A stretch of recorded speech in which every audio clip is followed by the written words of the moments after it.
বিয়ানীবাজার উপজেলায় বিদ্যুৎস্পৃষ্ট হয়ে এক যুবকের মর্মান্তিক মৃত্যুর ঘটনা ঘটেছে। নিহতের নাম জাবেদ আহমেদ, ৩০।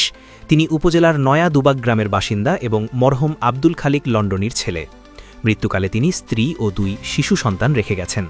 স্থানীয় সূত্র ও পরিবারের কাছ থেকে জানা যায়, শনিবার সন্ধ্যার দিকে নয়া দুবাগ এলাকায় একটি বিদ্যুতের লাইন ছিঁড়ে সড়কের পাশে পড়ে থাকে। স্থানীয়রা বিষয়টি সংশ্লিষ্ট কর্তৃপক্ষকে অবহিত করেন বলে দাবি করা হলেও সময়মতো কার্যকর ব্যবস্থা নেওয়া হয়নি বলে অভিযোগ ওঠে। রাতের অন্ধকারে বাড়ি ফেরার সময় অসাবধানতাবশত ওই লাইনের সংস্পর্শে এসে জাবেদ আহমেদের মৃত্যু হয়। খবর পেয়ে পুলিশ ঘটনাস্থল পরিদর্শন করে মরদেহ উদ্ধার করে এবং পরবর্তী আইনি প্রক্রিয়া সম্পন্নের উদ্যোগ নেয়। মরদেহ ময়নাতদন্তের জন্য সিলেট ওসমানী মেডিকেল কলেজ হাসপাতালের মর্গে পাঠানো হয়েছে।